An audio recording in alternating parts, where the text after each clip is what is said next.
The Dallas Cowboys are set to meet with linebacker Shaq Leonard on Tuesday. Should they sign him? All that and more in this episode of the Locked On Cowboys podcast. You are Locked On Cowboys, your daily Dallas Cowboys podcast. Part of the Locked On Podcast Network, your team every day. Locked on Cowboys.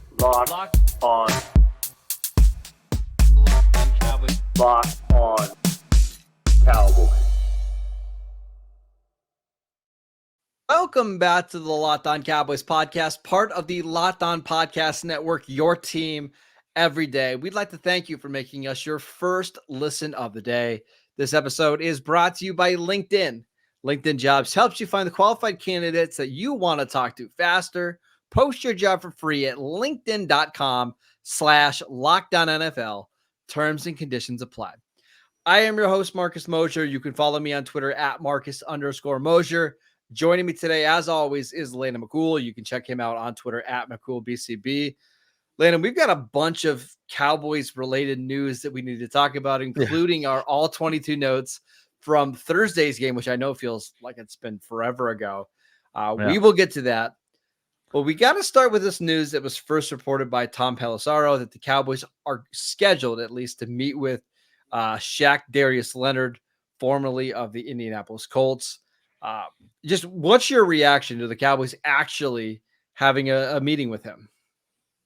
Well, I think it changes the angles a little bit now that we're talking about, not putting in a claim on the guy, right? Because, we're not talking about taking on that salary that he had, which, I think obviously was the kind of main rub of what the Colts were dealing with, right? I've maintained that my stance on this is that I am, hesitant on this but I'm okay with it as long as we're not talking about a major drop in Bell and Clark snaps, right? Because I do think that Bell and Clark have been playing very, very well at linebacker. So, but I don't disagree that I think the Cowboys could use some help of the third linebacker. I think Rashaan Evans has been good, but if you want to improve that linebacker spot even more, then I think you could bring in a guy like Leonard, who obviously would be incredible in the locker room as well, as a guy who's just been there and done that, and frankly as an undersized linebacker who's had to survive in the league for as long as he has, it would be good to have a guy like that next to Bell and Clark and kind of just continually giving them tips. And then I think honestly maybe the biggest impact that it may have is that if you were able to bring him in and sign him, you're denying the Eagles their chance for signing their linebacker one at this point, especially with Cunningham down and injured. So I think, there are a lot of kind of ancillary reasons that you should think about this, but not as many so much on the field, I think, more than it being a pretty nice bump upgrade up from, Rashaan Evans. So a couple of things I just wanted to add in really quickly. So you mentioned the waivers part. If a team was going to claim him on the waivers, they would have had to pick up the remaining $6.2 million of his, which was just not going to happen. Now the Colts are on the hook for that, which essentially means that he's going to be free for whatever team that he signs with. There's offset money here. So now it's down to recruiting and how you can pitch Leonard to your team. The disadvantage that the Cowboys have, as you mentioned, is Marquise Bell and Damone Clark. I thought those guys both played really well against the Commanders. I really thought that was maybe Bell's best game of the year. He had to come out for a little bit, but man, he was flying sideline to sideline. And the fact that Damone Clark is in year 2, Marquise Bell is in year 2. You've got those guys still on really young cheap contracts. I kind of just want to see them develop them even more, because this is probably going to be your linebacker core for the next couple of years. Now, the advantage that Philly has is they can basically offer him a starting role, and I just don't think the Cowboys can do that. Yeah, and I think that's ultimately part of the rub, part of the negotiation of all this. It also depends on where Leonard is in his career. I think that the truth of the matter is that he's going to play. If he comes here and signs at the Cowboys, he's going to probably play, quite a bit still. Rashaan Evans played, I think, 15 or 20 snaps last game. And I imagine that as much as I've said, maybe I'm talking out of both sides of my mouth. You might be able to find like 3 or 4 more snaps for a guy like Leonard than Evans, right? Could you again, get like realistically 18 to 20 snaps a game? I think so. Probably. Yeah, that seems realistic. Now the question is that like, is that what Leonard's interested in doing? What's Leonard's interest here? Is his interest in kind of playing for a good team and like being part of something and but also being the head of the spear, the tip of the spear at the linebacker spot? Or is it more about like, hey, I've played, however many snaps, I'd like to kind of take a leadership role.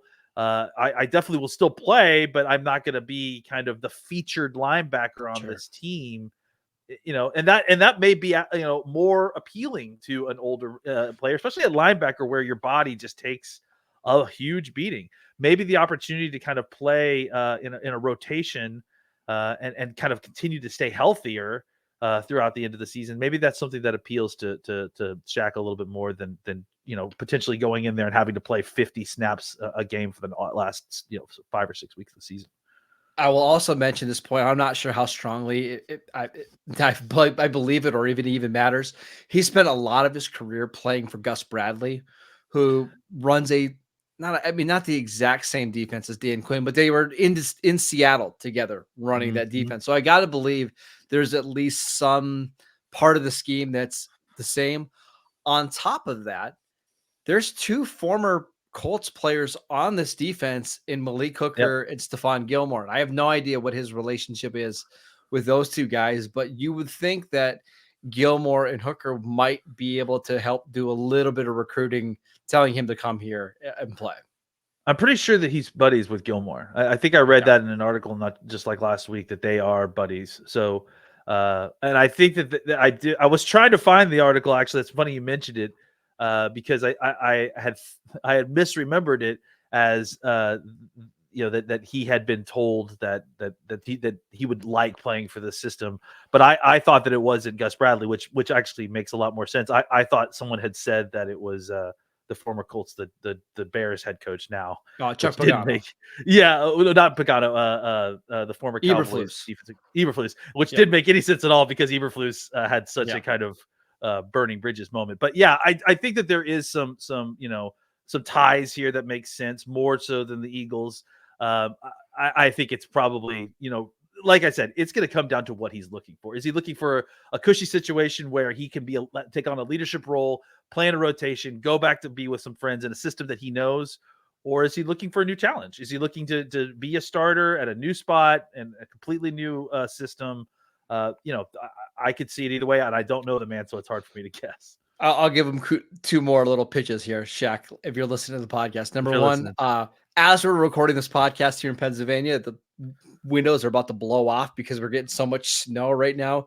Dallas, very nice this time of year. Just pointing that out. Also, income tax is a little bit better out in Texas than it is out in PA. So, hey, just little other reasons to choose the Cowboys over the Eagles, right? Yeah, and also, the Eagles are terrible. You don't want to play for the Eagles. You want to be a Cowboy. That makes I will say, just in general, I'm a little bit more skeptical of the move because I watched the last couple of games of Shaq Leonard, and man, he was struggling in space. And part of me wonders, like, did the Colts just see this in practice and see that his body was starting to fail him a little bit and it's time to move on now before things get really worse? Maybe he just had a bad couple of games, but he had a couple big surgeries that do make me worried about how his game is going to age. Well, this is why, it makes more sense in my mind for him to go somewhere where he's not playing 45 snaps a game. I just don't know that his body can handle that anymore. And frankly, I was a hard no on his number. And just to kind of get an idea, like just so Cowboys fans know what to expect, this isn't going to move the needle a ton. No, like I said, the way in which it will actually move the needle the most is in denying the Eagles the opportunity to sign him, to be completely frank. Yes. So I think it makes your linebacker room just a little bit better by raising the linebacker 3 maybe a little bit.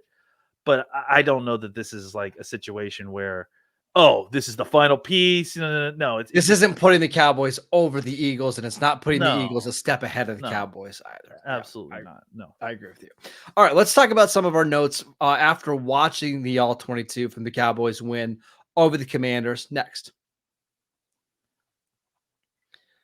This episode is brought to you by LinkedIn. When you're hiring for your small business, you want to have as many top-tier candidates as possible to interview. That's why you have to check out LinkedIn Jobs. LinkedIn Jobs has the tools to help find the right professionals for your team faster and for free. LinkedIn isn't just another job board. LinkedIn has a vast network of more than 1 billion professionals, which makes it the best place to hire. Hiring is easy when you have that many quality candidates. So easy, in fact, that 86% of small businesses get a qualified candidate within 24 hours. LinkedIn knows that small businesses are wearing so many hats right now, and you might not have the time or resources to hire. Thankfully, with LinkedIn, the process is so quick and easy. They even just launched a feature that helps you write job descriptions, making the process even quicker. Post your job for free at linkedin.com/LockedOnNFL. That is linkedin.com/LockedOnNFL to post your job for free. Terms and conditions apply. The show is sponsored by BetterHelp. This time of year can be a lot, and it's natural to feel some kind of sadness or anxiety about it, especially with the holidays coming up. But adding something new and positive to your life can help counteract some of those feelings. Therapy can be a bright spot amid all the stress and all the change that is going on in your life, something to look forward to make you feel grounded and to give you the tools to manage everything that is going on. If you're thinking of starting therapy, give BetterHelp a try. It's done entirely online. It's designed to be convenient and flexible and suited to your schedule. All you have to do is fill out a brief questionnaire to get matched with a licensed therapist, and you can switch therapists at any time for any reason at no additional charge. Find your bright spot this season with BetterHelp. Visit BetterHelp.com/LockedOn today to get 10% off your first month. That is BetterHelp, HELP.com/LockedOn. Welcome back to the Locked On Cowboys podcast. We want to let you know that Locked On has launched the first ever national sports 24/7 streaming channel on YouTube. Locked On Sports Today is here for you 24/7, covering the top sports stories of the day with the local experts of Locked On, plus our national shows covering every league. Go to Locked On Sports Today on YouTube and subscribe to the first ever national sports 24/7 streaming channel. All right, Landon, I've got some notes that I want to talk to you about from the Cowboys game on Thursday. Let's start with Michael Gallup and Jalen Tolbert. For the second straight week, we saw Jalen Tolbert outsnap Michael Gallup. Michael Gallup only played 18 snaps in this game. What are your thoughts? Yeah, I mean, I think they're clearly either making a transition here. I mean, look, I think we should be careful here, like, because we're looking at sample sizes, and there is some kind of outside context here, right? This is that kind of brutal, 12-day period where they play 3 games, right? So I think there is something to the idea that they would rotate these wide receivers a little bit more in this area anyways, right? Just because wide receivers and corners specifically have to run so much, and having fresh legs is really important. So I do think that there is an element of this partially would be happening anyways. However, this is also a trend that's been happening, right? That has been trending. And I think it clearly has been something that is a result of how Gallup has played and how Tolbert has played, right?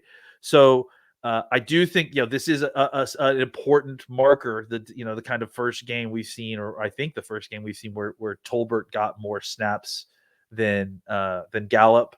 But I also Second game we saw it against second game. I guess we did. Well, I mean, again, I wonder again how much that does point to it being part of this 3 games swing. So I do think it's something to keep an eye on. It's something that I think that we'll be watching very closely, just because we've been asking for this a little bit. But I also wouldn't be shocked, I guess is what I'm getting at, is if we get through the Seattle game and it sort of kind of starts creeping back the other direction a little bit, because maybe they're trying. We also saw a bump in Jalen Brooks's snaps these last 2 weeks. So the question becomes, is this an exercise in trying to replace Gallup snaps with better snaps from Tolbert and Brooks? Or is this an exercise in trying to keep the wide receivers' legs fresh, especially for a guy in Jalen Tolbert who is playing a bunch of special teams as well, right? Or is this a case truly, or is it both, right? Is it you want to try to get to Tolbert more snaps so that he can kind of take over that third wide receiver role near the end of the year, and you're trying to kind of keep everybody's legs fresh because of the short turnaround. So just keeping all that in mind. But I do think that we can say that Tolbert getting the increased amount of snaps, does bode well for his opportunities to kind of take that wide receiver 3 role as the season goes on.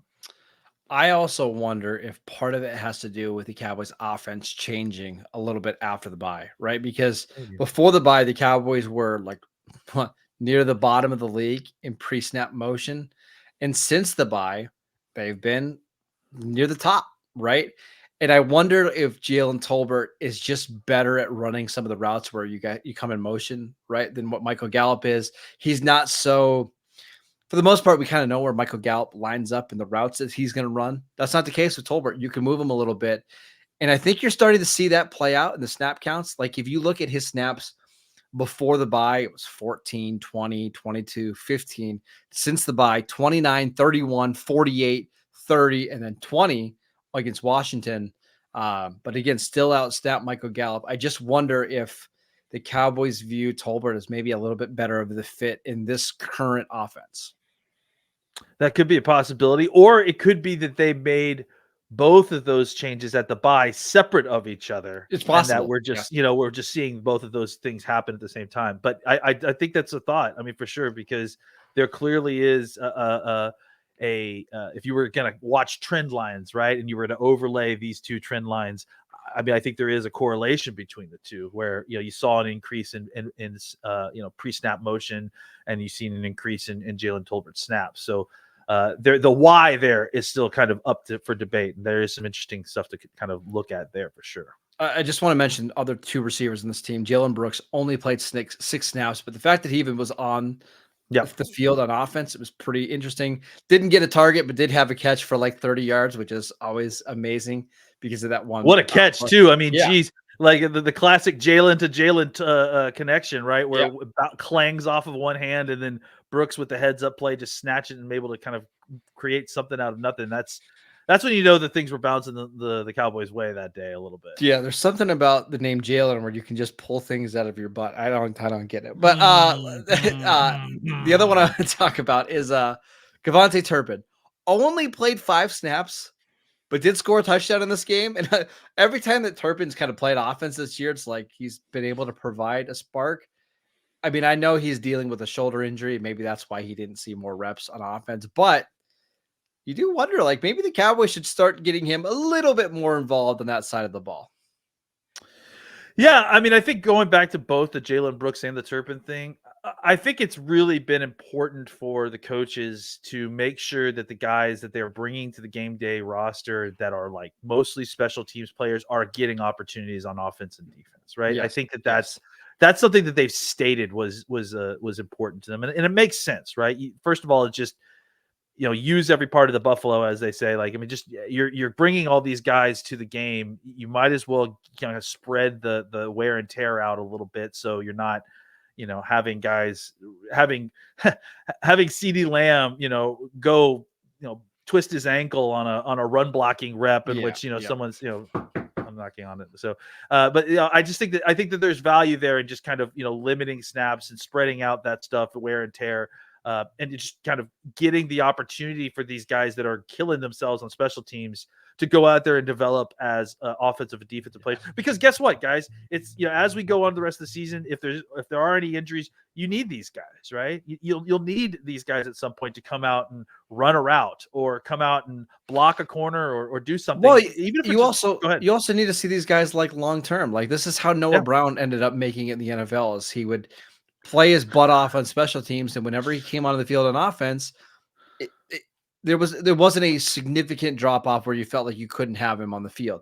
I think that's what the Cowboys are hoping here with Jalen Brooks. Like maybe next year you can move on from a certain receiver and he can be your number 4 receiver, and you feel like you're fine. Getting him a handful of snaps every game, you're also rewarding him for what he's doing on special teams. Yeah, I mean, and look what happened with Noah Brown, right? Yeah. Like I think I saw a list yesterday that said that Noah Brown is the 4th highest receiver in EPA per route run in the NFL. Like, yes, number ridiculous. 4, number 3 being CD Lamb. So it's if you give these guys opportunities, sometimes different guys are on different tracks. Jalen Brooks is clearly on an accelerated track. You don't see very many late round rookies that are getting the opportunities and converting the opportunities the way he is. So clearly, I think the Brooks thing to me is, and really the Tolbert thing, I think is just kind of excitement from training camp. Sure. But the Brooks thing to me seems like they like the player. This isn't just about like, oh, let's get him opportunities. Like they think he could be a guy. And so they're trying to see if that's the case. And man, he hasn't really shown them anything to prove otherwise at this point. All right, let's go on the other side of the ball and talk about a couple standouts in the secondary next. This episode is brought to you by PrizePicks. PrizePicks is the largest daily fantasy sports platform in North America. It is the easiest and most exciting way to play DFS because it's just you against the numbers. Instead of battling thousands of other players, including pros and sharks, all you have to do is pick more than or less than on 2 to 6 player stat projections and watch the winnings roll in. PrizePicks is the most fun I've had playing DFS because there's so many different players and so many different stat projections to choose from. I also love that PrizePicks offers a reboot policy where they'll reboot your entry if one of your players gets injured in the first half and does not return for the second. Again, that player will be rebooted. PrizePicks is the only daily fantasy sports platform with an injury insurance policy. Go to prizepicks.com/LockedOnNFL and use promo code LockedOnNFL for your first deposit match up to $100. Again, go to prizepicks.com/LockedOnNFL and use promo code LockedOnNFL for a first deposit match up to $100. Welcome back to the Locked On Cowboys podcast. We want to thank you for making us your first listen every single day. On tomorrow's show, we're going to answer your Twitter questions, so make sure that you send them in to us at Marcus_Mosher, at McCoolBCB. But right now, I want to talk about the safeties, Landon, because the Cowboys ruled out Ron Kearse with a back injury, and that forced Wanye Thomas to play more snaps than usual. And I got to say, anytime that Wanye has been on the field this year, it's been pretty good. Yeah, I mean, he kind of just continually shows out and shows that when he gets opportunities, he is in the right spot, and he can, man, I really wish he had come down with that interception. Oh, he like, should. That was just like, that really would have been an icing on the cake situation. I think he's a guy though that I think similar to what we talked about with Tolbert and with Brooks, right? That is a big time special teams player. But that they like as more than that, as more than just a special teams player, and has been given opportunities in regular season games. And when he's been given opportunities, has shown that he belongs, right? Has made plays, and frankly, was one of the best defenders on the field when he was playing last week. So I think it's interesting. We hear that it sounds like Kearse is making his way back from his back injury. All you can kind of look at when you watch the tape is, well, how do you feel like you're going to take Wanye Thomas off the field? Because he's playing so well. So I do wonder how much, again, kind of going through the same things that we just talked about with Tolbert and Brooks, I do wonder if they don't just start thinking about rotating these safeties more, simply because Well, of did the you fact see how that fast J-Ron Kearse's back got better? He was yeah, practicing. Mike McCarthy said he was yeah. doing some full sprints this week. Well, it's funny too, because Wanye has spent, I don't know if anyone's been following Wanye on Twitter, but Wanye has spent the last entire week basically defending Curse the entire time. He's been basically, finding, I think he's been name searching people that have been talking about Curse, and then going out and responding to the folks saying, hey, Curse is one of the best safeties in the league. No, no, no, no, no, no, no. And I'm pretty sure he's just killing him with kindness at this point. So yeah, I do wonder, like, if Curse isn't feeling the heat a little bit, because every time Wanye goes out there, you have to think like, it's the backup guy, right? Is he going to get? Oh no, he made a play. Oh no. Well, there's man, also that was there's bad. part of this, like, J-Ron's in the final year of his deal. Yeah. Dallas is really the only team where his career has been. I mean, I'm not trying to kill J-Ron, but No. he really struggled outside of Dallas, and then he got with Dan Quinn, and it saved his career. If Wanye keeps playing this well whenever J-Ron's not on the field, there's not going to be a sense of urgency for the Cowboys to go out and sign a 30-plus-year-old safety, right? So I just think it's interesting. On top of that, Landon, and I know PFF grades are not the end-all, be-all, but right now, Wanye Thomas is the 5th highest graded safety in the NFL. Well, yeah. I mean, I think part of that is going to be sample size based, I would imagine. But Yes, but yeah. it's been whenever I can't disagree. Like, whenever he's on the field, he's not hurting this defense at all. No, and I think the thing that that's hurting Curse more than anyone else with this situation is that he specifically plays the type of linebacker that Curse plays, right? Yeah. Like, he's an in the box, like that's where we're seeing a lot of Wanye Thomas is basically playing Curse's role. So, it'd be different if we felt like, Wanye was more of a free safety, or, maybe he could fit for Hooker's spot, but he specifically plays Curse's spot. So I do think that there is, obviously some heat underneath him to come back. But I also think that the Cowboys have got to find a way to play all these guys, right? And maybe that means less snaps for another safety, meaning, like Donovan Wilson or someone like that, who, we've talked about previously. I think he had maybe one of his better games against Washington, but it still wasn't quite, up to what we've come to expect from Donovan Wilson. And you wonder if, look, you've got two kind of older safeties that are playing well. Let's not bury them, but they certainly aren't necessarily playing at the level that you felt like they were last season, right? And you got a guy that's burning a hole on your bench, right? And he's just like, every time he gets on the field, he's he almost had an interception. Oh, he made a huge tackle for a loss. It's like, at a certain point, you got to get him on the field, and you got to find a way to get him in there a little bit more often. And I don't know that, you're going to have Curse coming back, but I wonder if you still don't get 5-6 more extra snaps on defense for Wanye Thomas than you did previously. I don't disagree. It's just wild that two of the best 3 safeties in the Cowboys team might be undrafted free agents from the 2022 class. I mean, Marquise Bell, there was so much depth at safety that they had to move him to a different position. And now he's one of the highest graded linebackers in the NFL, probably your best linebacker on the team right now. And he might be the reason that the Cowboys don't end up signing a former All-Pro linebacker, because Bell made the switch to linebacker in late August. And it's just wild, Landon. It's crazy. It's totally nuts. All right, that is it for today's show. We want to thank you for making Locked On Cowboys your first listen every day. Again, every dayers, we're going to answer your Twitter questions tomorrow, so make sure that you send them in. Go check out our show on YouTube. We post videos every single day over there. We are free and available on all platforms. Go follow Landon on Twitter at McCoolBCB. I'm at Marcus_Mosher, and we will see you right back here tomorrow.